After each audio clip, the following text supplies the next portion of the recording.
Граѓаните рекоа не на агресивниот барок. Архитектите во шок. Иднината на ГТЦ е пред политичка блокада. Ситно осветништво поради неуспешниот исход за територијалната поделба и гласањето пред една деценија.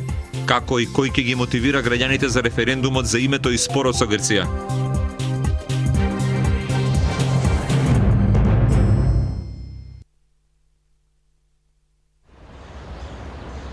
Да не си остане тргоси таков како што е. Јас сум доста патувала по странство, сум работела во градежништво и сум имала можност се дека каде што и се гради идентичното што го оставаат, го вклопуваат во градбата, а не барак да го правиме сега ќе се враќаме 300 години уназад.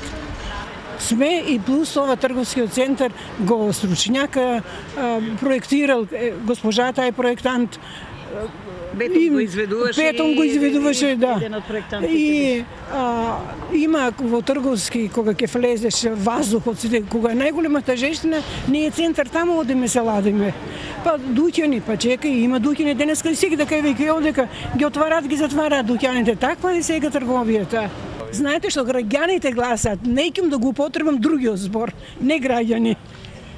Е така. Значи мислам после овој референдум, пошто мислам дека ќе се заштити сегашниот изглед на ГТЦ и воопште функцијата која има, мислам треба да го прогласиме како објект под заштита на државата. Мислам тоа е моја препорака.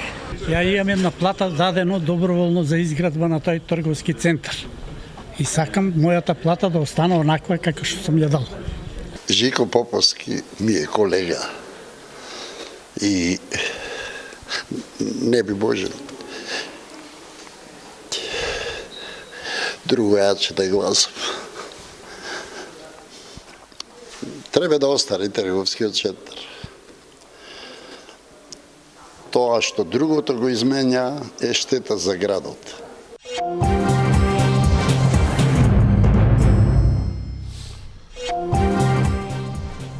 Добро вечер. Еден ден откако ГТЦ никој не го гушка. Може би од утре за утре власта ќе почне да го обиколува во обидот да го барокизира. Мои вечерашни гости се Зоран Шапарич, подпредседател на ЛДП, Бујан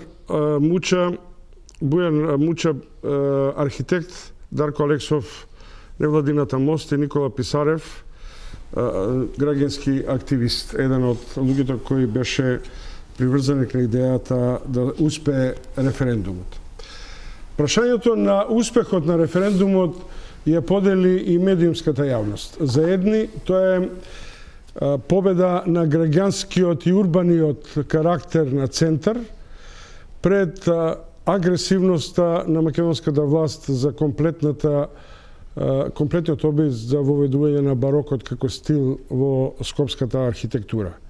За други тоа е пораз за Женовски и за проценката дека не по секоја цена мораше да се жртвува целиот капацитет на ангажман на луѓето за да се спаси градскиот трговски центар.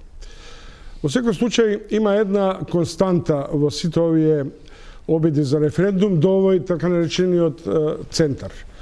Првиот беше успешен за самостојноста, но без гласовите на албанците. Вториот Илирида беше илегален. Третиот не успеа во собирањето на подписите на Гошев и Георгиевски за така нареченото прегласување на изборите. Четвртиот беше за територијалната поделба на Македонија со излезност од 26% и доминантно врз основа на иницијативата на ВМРО, по што беше запаметена и регистрирана на чуена изјава дека некои прашања не заслужуваат одговор. Конечно, во Скопје се случи една урбана граѓанска иницијатива и ист таков одглас. При тоа морам да кажам дека нашите репортери на лице место ги демантираа најавите дека се блокирани лифтовите, дека се попречени гласачите, дека нема одзив поради абстиненцијата наметната од власта, што може би е точно, но исто така не можеме ни со ниеден доказ посебно да се инициира. Значи, темата е што после гласањето и дали баш Тоа е волјата која треба да се концентрира околу моќта да се запре агресивноста на оваа власт во обидот да се воведе барокот и како стил и како модел на живење. Зоран Шапорич, Вујар Муча, Дарко Алексов и Никола Писарев. Потпредседателот на ЛДП го прашувам дали се задоволни од резултатот и од политичката иницијативност на граѓаните. Па јас мислам дека резултатот е прилично солиден. Во услови, и самите вие кажавте дека власта го бойкотираше референдумот, не учествуваше, ниту еден представник на власта, тоа го кажуваат и они што биле на гласачките места, од власта не излезе да гласа, ниту председател на државата, ниту било кој друг локален или државен функционер, па ниту никој член. Во овие услови, кога значи, имаше бойкот, реален, кога медиумите провладими не спомнуваа ништо до завршување на референдумот со месеци околу тој референдум, во услови кога сите знаеме дека избирачкиот список не е прочистен, се уште се таму граѓаните од Мала Преспа, кои што еве овој пат не покажа интерес или не покажа другите интерес да ги донесат, очигледно не ги интересира барокот. Мислам дека бројката е сосема солидна, над 40%, сепак јасно ја укажува волјата, барем на она што се однесува на граѓаните на центар. Во тој дел мислам дека е солиден резултат. Разговора со неколкумина од активистите, од Асоциацијата на архитектите и бевте сите даун. Очекувавте еуфорична победа? Не. Па ова ви се чини како дебакл? Не, апсолутно не. Да? Ние знаевме дека ќе бидеме тесно со цензусот, исто како што не очекувавме 97% за.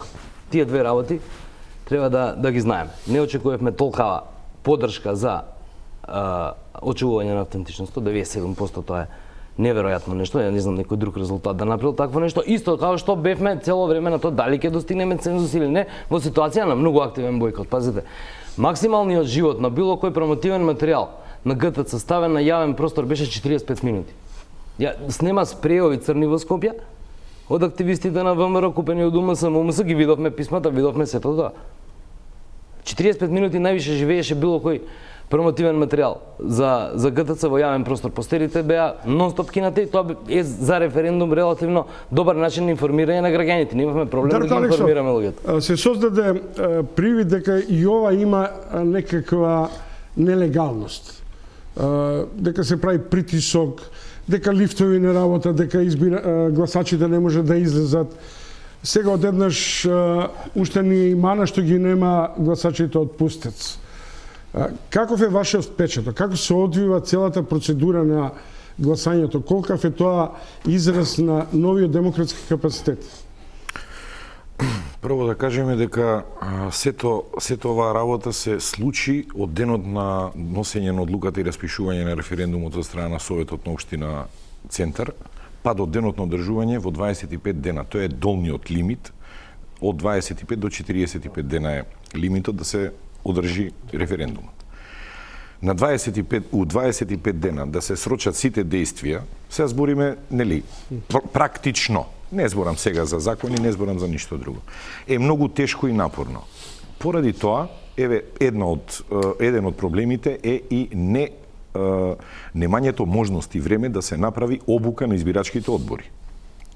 Значи, тоа неправење обука на избирачките одбори предизвика на избирачките места неколку технички грешки кои што во текот на денот се поправија. Значи, сега толку за процедурата, до тука. Што се однесува за работите што се случува надвор од избирачките места, Мости во својата прелиминарна изјава потврди дека масовно и агресивно беше уништуван рекламниот материјал во текот на кампањата, посебно 7 дена пред денот на гласање. Тоа го кажавме вчера, значи вечерта кога искочивме со нашето соопштение. Меѓутоа, ние не констатиравме ниту една од овие други нерегуларности од аспект на блокирање на лифтови, насилно и присилно или одвраќање на гласачите од гласачките места, сем еден обид при крајот на денот, не знам точно за локацијата која, каде што полицијата многу ефикасно реагираше и ги отстрани оние кои што ги одвраќале луѓето од гласање. Резултатите се тие што се. Нема да коментирам дали е успешен или неуспешен, директните учесници нека си направат анализи, нека видат што се случувало. Меѓутоа, сепак, ќе кажам дека една ваква иницијатива е за поздравување, пред се поради фактот дека референдумот или плебисцитот е директна демократија. Тоа е директна демократија. Значи, тоа е нешто што, да речеме, во Република Македонија недостасува години наназад. Тоа е нешто што во другите европски држави е многу свето и само ќе ве дополнам, во Република Македонија пред овој локален референдум имаше уште 2 локални референдуми. Првиот е во 2004 година во општините Чешиново и Облешево за тоа каде да биде општинската зграда. И вториот е во 2007 година во општина Радовиш, каде што општината распиша референдум граѓаните да се произнесат дали се за да се воведе самопридонес за изградба на ново училиште. Мост ги наблюдуваше и едниот и другиот. Добро, благодарам за тоа посетување. Шапорич, дали се задоволни што граѓанинот Ѓорги Иванов не гласаше и не ја исполни својата граѓанска должност? Бидејќи очигледно како претседател веќе и никој него ни регистрира. Па јас лично можам да кажам дека навистина е чудно што претседателот Иванов не гласаше на референдумот, бидејќи кажавме дека тоа е сепак демократско право, дека тоа развој на демократијата, дека референдумот се практицира не само во Швајцарија, туку се практицира во низа други земји во Европска унија, нели сме земја членка кандидат, нели се стремиме, имаме аспирации кон него, па особено на локално ниво се развиени референдумите и сметам дека претседателот би требало да излезе. Тој така одлучил, тоа се разбира негово право да се излезе или не, и тоа е демократија, меѓутоа лоша порака, бидејќи нели сите политички субјекти треба да се залагаат за што поголема, не само декларативно, туку фактички за поголема партиципативна демократија, поголема партиципација на граѓаните. Следното прашање што е индикативно, тука ќе почнеме од архитектот Муча. Денеска прошла информација дека ГТЦ ќе се гради и од лето ќе биде во функција оперативна физибилити студијата. Дали вие верувате во тоа дека ќе се гради? И второ, како го оценувате овој агресивен пристап дека ГТЦ треба да се одбрани од кого и пред кого? Дека ќе се гради е несомнено.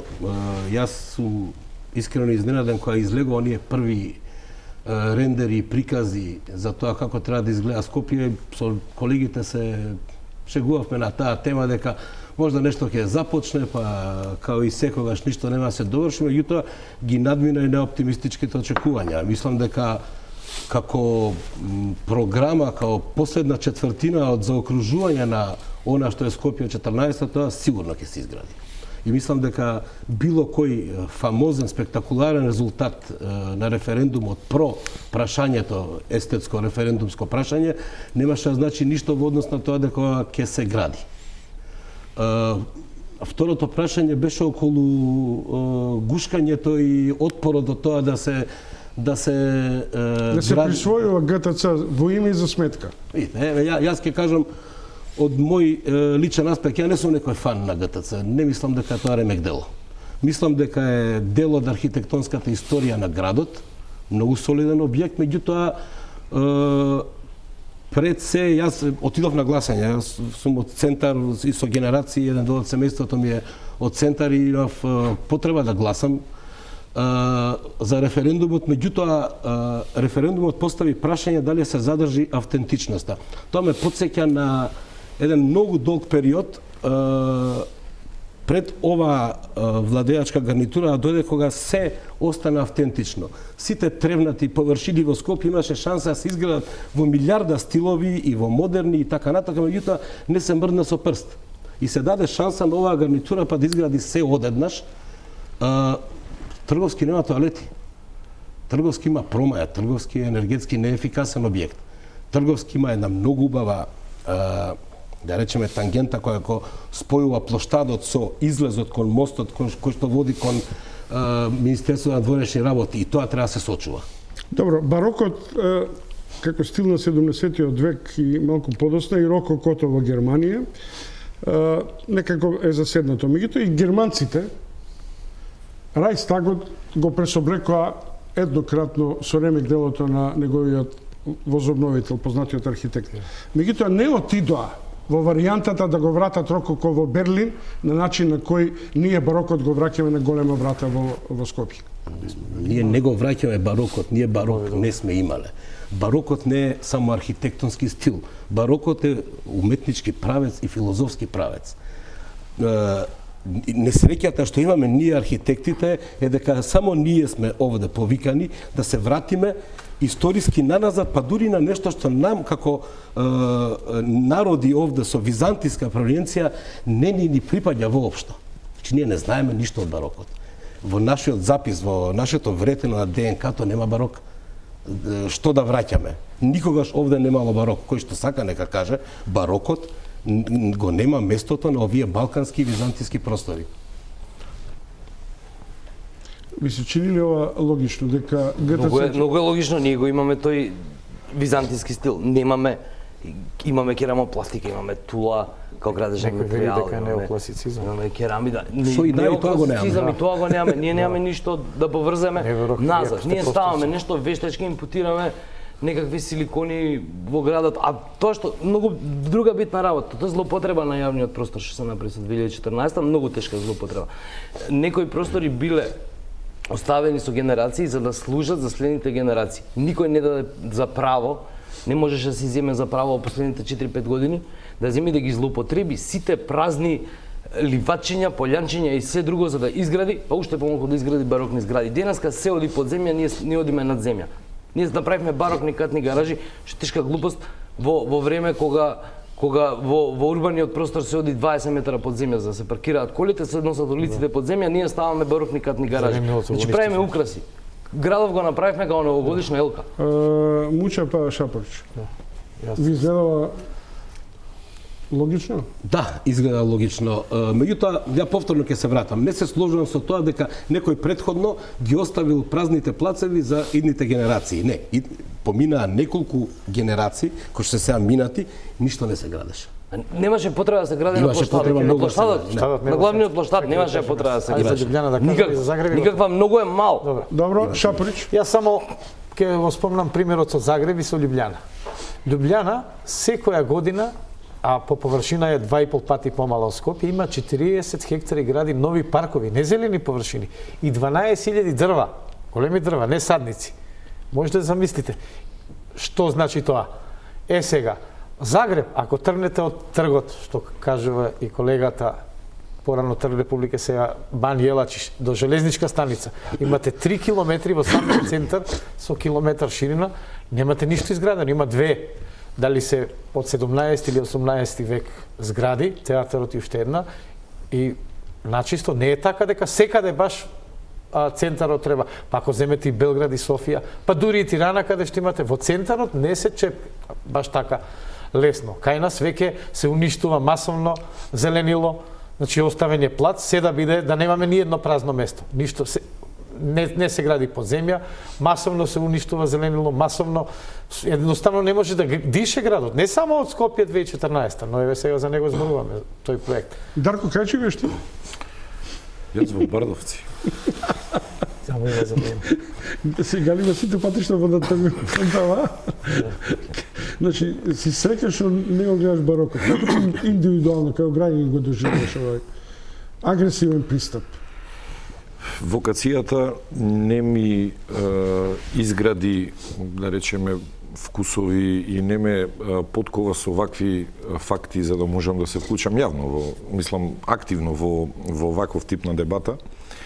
Меѓутоа, ќе ви кажам дека ми е малку жешко и некако гужва ми е кога одам на площадот. Добро. Поштовани гледачи, тоа е првата рунда во која ги следите Зоран Шапорич, Бојан Муча, Дарко Алексов и Никола Писарев. Ќе продолжиме веднаш потоа на прашањето какви може да бидат политичките и архитектонските реперкусии од успешно неуспешниот референдум во Центар.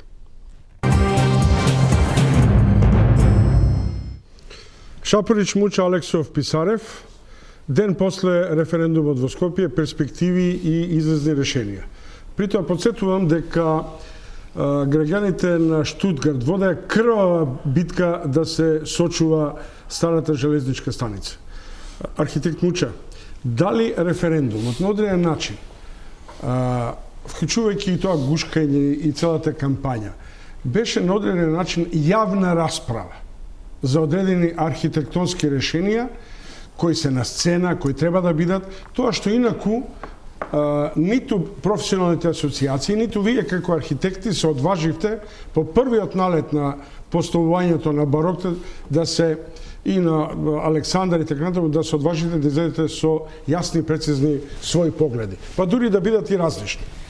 Дали референдумот е на одреден начин некаква јавна промоција во кој правец треба да се слуша гласот, например, на жителите на Центар? До некаде да. Мислам дека премногу издвоено се направи, премногу на крај на реализацијата на целиот проект. Точно е тоа дека сите архитектонски асоциации, комори и така натака, архитектите, секој индивидуално не стори ништо веројатно во целата таа збунетост, дека навистина никој не очекуваше дека прво од финансиски аспект е возможно се ова се направи. Значи на многу од нас се уште не е јасно финансиски како ова све се истурка. Значи окей, сега да се правите помалку условно кажам архитектите недоветни дека не би било јасно, не верувам.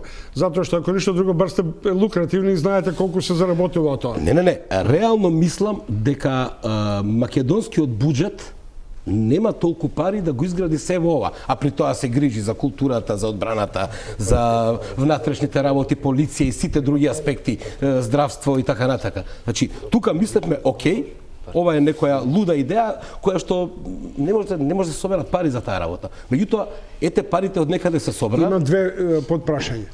Ако нема доволно пари, тогаш е неквалитетна изградба. Таа се гради апсолутно неквалитетна. Меѓутоа и прескапа. Према информациите што ние ги имаме, прескапа и за квалитетна, а и неквалитетна. Чи голем дел од сето тоа е изработено од некакви композити, стиропори и така натака. Ако е веќе класичен стил, јас барок не би го кажал, мислам барок е смешно се каже, ниту една од овие не се доближува на вистинскиот барок. Не знам кој го измислил тој збор барок и кој го лиферуваше. Тоа ние новинарите сме иначе промотори на тоа антиквизација барок. Ние сме виновни, не сте вие виновни тоа. Што мислите вие за ова? Дали резултатот од референдумот на одреден начин е некаква јавна анкета? Која може би требало да биде. Пазите, многу малку луѓе знаат дека приказната за референдум против Скопје 2014, против ова што го викаме барок, тоа од 2010 година ние се бориме за овој референдум. Воопшто не е тоа ни од вчера, ни од завчера. Прво беше како да се стигне до референдум против 2014. Тоа е уште разговарано 2010 се собирани, се правени анализи дали може да се соберат потписи, разговарано за тоа и така натака во активистичките кругови. Борбата за референдум, да се направи референдум како облик на чиста граѓанска демократија, изразување на граѓанската волја не од вчера, тоа многу луѓе не го знаат и мислат дека на Андреј Жирловски му текнало на 25 март да изгласува референдум. Не, барањето е година и пол дена стои во општина, стои во град Скопје. Што се резултатите за вас и како ЛДП, и како Центар, и како градоначалник? Дали е ова на одреден начин, како што се говори, победа на урбаното Скопје над провинционализмот, враќање на Скопје кон скопјаните, или имате некоја друга политичка агенда во која правите пресметка со власт? Не сметам ниедно од ова. Ова е фактички иницирање на развој на демократијата. Мислам дека со овој референдум ќе има поттик, особено на локално ниво и во другите градови и општини да се охрабрат луѓето, советите, градоначалниците да ги поддржат референдумите. Дарко спомна два.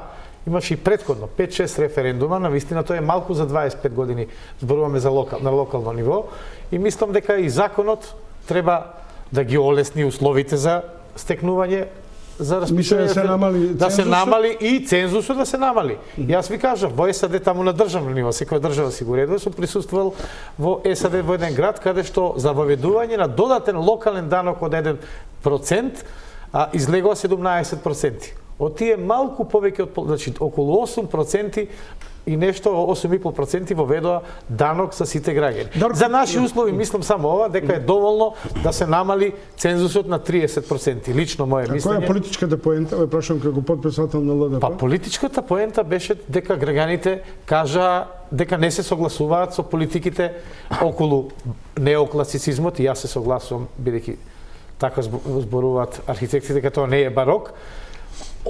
Зборуваме сега за општина Центар, дека кажаа дека се против тие политики. Во услови кога излегуваат 62%, 40%, значи знатно над половината која што излегува на избори, се изјаснија дека не се согласуваат со таква форма. Така да политичка форма е тоа за една... Што е референдумот како глобална, како честина на користење на формите на непосредна демократија, како тест за овие изборни демократски правила во Македонија? За изборните правила подосна, што е референдум? Добро. Тоа е директна демократија. Тоа е најдиректен начин на одлучување и на ополномоштување или омоќување на граѓаните да влијаат на одлуките или самите да ги носат одлуките. Каква е светската палета на тој план? Многу интересна. Например? Например, во Швајцарија. Тоа е земјата на референдумите. Референдумот е институт кој што во превод на македонски, не го знам точно германскиот израз, во превод на македонски е да се слушне ставот на јавноста. Секој политичар при измена на законот, значи имаме пратеник и пратеникот предлага измена на одреден закон, прави проценка заедно со комисија во рамките на Швајцарското собрание, парламент, при што се вели дали да оди предлогот како драфт верзија на референдум или не. Дали можете да го сватите тоа? Значи, ја не можев да го сватам, кога ја правевме анализата, кога видов до каде се оди, тоа е директна демократија. Прво. Второ, ќе соберат неколку прашања кои што им се битни, па одат на еден референдум. Ова е примерот за Швајцарија. Значи, искуството со референдумот не е унифицирано. Колкав е одзивот и колкав е минимумот? И за едното и за другото. Сега, за вакви работи, доколку се пушти од страна на одлучувачите се побара референдумско изјаснување кај граѓаните, нема цензус, нема одзив. Колку излезат, толку. И тие го земаат тоа како одлука на граѓаните. Дали ме разбирате? Доколку сакаат, например, во Швајцарија граѓаните да потегнат иницијатива, доволни се 50.000 потписи, не сме задоволни со некое законско решение, доволни се 50.000 потписи, само да потенцирам, тоа е земја од 8 милиони луѓе, со 5 и нешто милиони гласачи, да го со 50.000 потписи да се оди на референдум за одредени законски измени. Например, распишување на референдум врз основа на граѓанска иницијатива, потпишување, нели тоа е дозволено. Колку беше 20% цензус? Значи на локално ниво во Република Македонија 20% од регистрираните гласачи на општинско ниво да се потпишат за референдум. Одредено место, не значи, на одредено место. Значи, тогаш би било дозволено и логично да биде цензусот помал, бидејќи тоа сепак една... Не, пазете, во Република Македонија, пазете, уште една работа за референдумот, па ќе ја кажам поентата. Референдумот е дава моќ на граѓаните. Моќ. Тоа е нешто што политиката во Република Македонија не може да го прифати се уште. Со други зборови, во Република Македонија имаме сериозно високи прагови, прво, да дојдеме до референдум, и сериозно висок праг референдумот да помине. Ме разбирате? Во сите други практики се оди на картата да се направи малку потешко да се дојде до референдум, а да нема никаков праг или прагот да биде низок, да биде, како да ви кажам, реда ради. Во Република Македонија, значи можам да ви ги бројам државите, има многу, има различни начини на играње со процентите, меѓутоа подготвеноста на политичките елити да дадат дел од својата моќ на граѓаните во Република Македонија, па и во регионот кој ќе ги погледнам државите, не е на највисоко ниво. Имам едно прашање кој излегува надвор од овој контекст за прв пат. Бидејќи релативно коректно вие оценивте атмосферата на гласањето и така натаму. Сега превладува становиште дека постои за тоа една ВМРО-ска тактика, дека избирачките списоци веќе им се достапни, дека сите знаат кои од овие 95% гласале за, односно против барок, односно за да биде сочуван идентитетот на градскиот трговски центар, и на тој начин практично добија јасна слика каде не треба да агитираат. Дали е тоа на одреден начин една привидна партиска тактика во која се кријат новите модели на злоупотреби со избирачките списоци? Значи вака, се секоја партија има екстракт, добива екстракт, само во овој случај не, затоа што овдека предлагач беше Советот на општината и политичките партии немаа нивни представници на избирачките места. Тоа што е битно да се знае е дека до моментот ние имавме наблюдувач во општинската изборна комисија, уредно беше собран материјалот. Не разбирате? Што се случува после тоа, навистина, значи е неблагодарно нити да зборам, нити да тврдам, нити да анализирам било какви сценарија. Меѓутоа, и ако одите сега по избирачки места, со одзивот по избирачки места, точно ќе се утврдат, да не речам, гласачите и поддржувачите на другата страна, а не на ВМРО-ДПМН. Точно, значи, ќе се знае колку од оние кои што не се нивни, а живеат во улицата, во сокакот, во зградата, во влезот и се тука, не мора да одите по списокот за да дознаете. Има, еве, значи можам да ви кажам. Знаеме дека има обиди за отварање на вреките, нели, Миле Зипер стега што не знае како изгледа, како се вика. Има ова работа одедена помалку партиска и политичка еуфорија во центар. А тоа е дека е тоа победа на демократија, што не кореспондира со генералната политика дека оваа власт е манипулативна, авторитарна, недемократска и така натаму. Сакате да покажете дека на микроплан вие сте демократите, сите други се антидемократи? Не, апсолутно, но се покажа на микроплан, еве дека граѓаните покрај тоа што имаше, ве кажа, и активен, некој вика била пасивен, бойкот имаше од страна на власта, масовно излегува, не е мала бројка, 17.000 нешто, од кои 16.800 гласа за автентичниот изглед, но мора да се каже дека ова беше не само гласање за најголем дел од граѓаните, не за сите, не само за автентичноста, туку едноставно дали се за тие политики околу Скопје 2014, барокот или неокласицизам или не знам што да продолжи или не.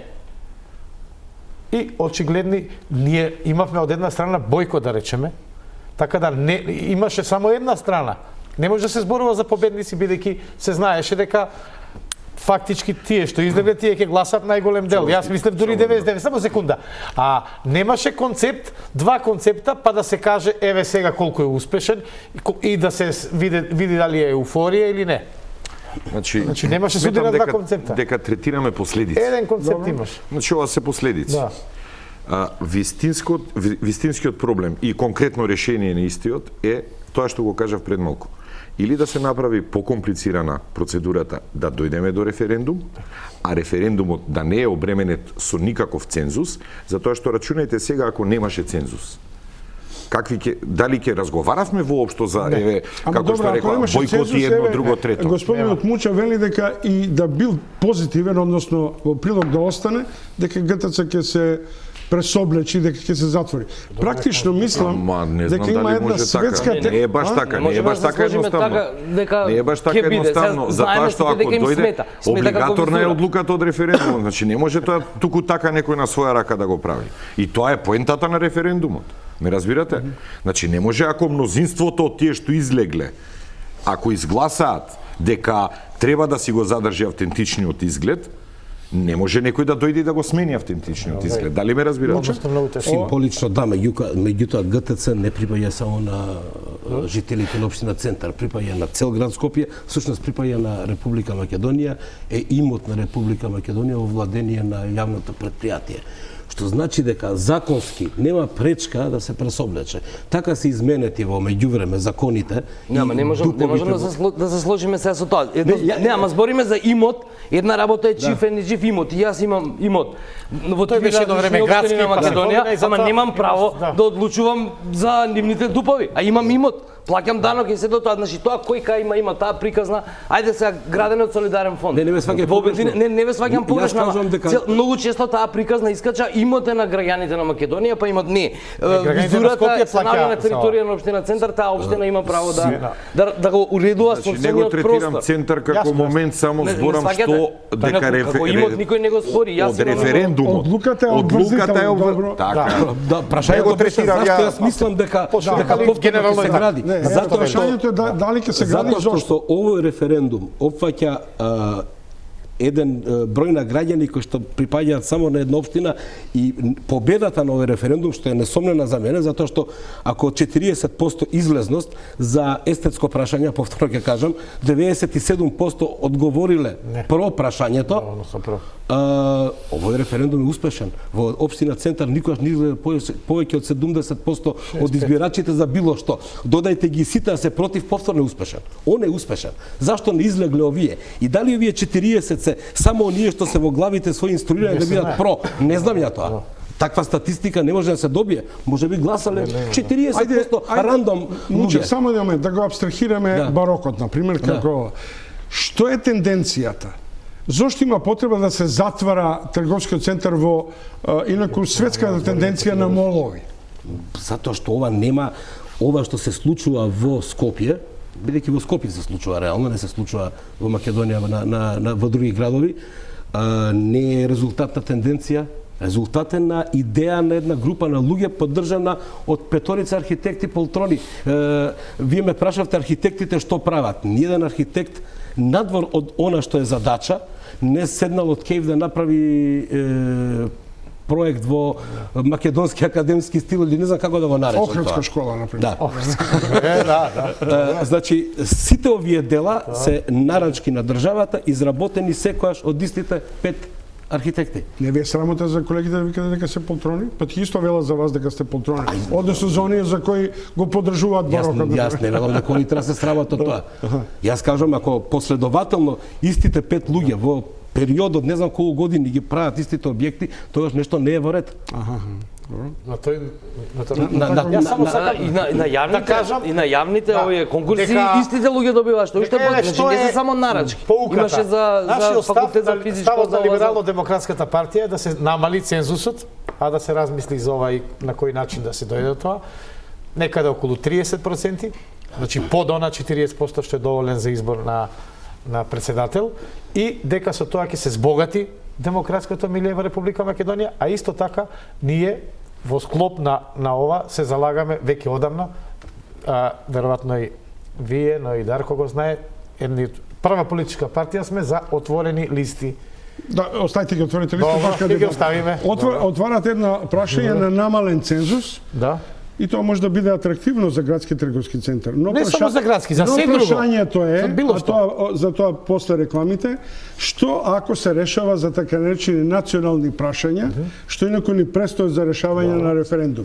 И тоа го решиме во име на историјата со 30% од избирачкото тело. Поратаму ќе бидете со моите гости, кои ќе одговорат меѓу другото на ова прашање, Шапорич, Муча, Алексов и Шапорич, Муча, Алексов, Писарев. Муча, многу се заграјавме за градскиот трговски центар. Само до него старата стоковна куќа е веќе преобразена. Никој не дига патрди за тоа. Така е. Така е, тоа ми беше исто така прашање. Многу се фокусира сите на градски трговски центар, па еве стоковна куќа, Нама, таа што велиме, таа е прекрасен пример на рана модерна од Драго Иблер објект кој што навистина многу повеќе вреди, тој би го гушкал реално, ако сум повикан да го гушкам па да направиме круг околу него. Исто така зградата на Евана, сега таа е приватна, може се што да се прави со неа, меѓутоа таа исто така еден пример на архитектура која што прошла низ Македонија во интернационалниот стил, кога цела Европа се обидува низ технологија. Муча, морам да кажам дека ми делува лицемерно, лакардијашки, кога Пелистер ќе видам со лика од напред и со наличие од позади од дворот. И така да маска е се. Се е маска. Цел живот е маска. Не цел живот, меѓутоа центарот на Скопје е маска. Бал под маска. Само еден упат ќе ви направам мал. ГТЦ е јавен простор. Тоа е разликата. Еве го, насликава позади. Јавен простор, 70% од објектот е јавен простор. Можете да правите митинг, можете да се седите, можете да си играте, да се возите точак, да шетате куќа. Тука е битката за ГТЦ, тука е разликата. Узурпација на јавниот простор води кон негова приватизација. Абе и река Вардер е јавен простор, ама ни ги насади галиите, не баре. Галиите ќе пропаднат за 10 години се готови, така е. И жални врви имат, апсолутно, и жални врви, да. Шапориш, Отворивте прашање што е многу битно, а го врзувам со ова. Ако утре се распишува референдум за име, како што се очекува, нели, како што вели премиерот, народот ќе реши за тоа. Кој цензус? Уставно определен 40%, 30%? Јас ова што го кажав да се намали цензусот, мислев на локалните референдуми. Има референдуми од национално значење.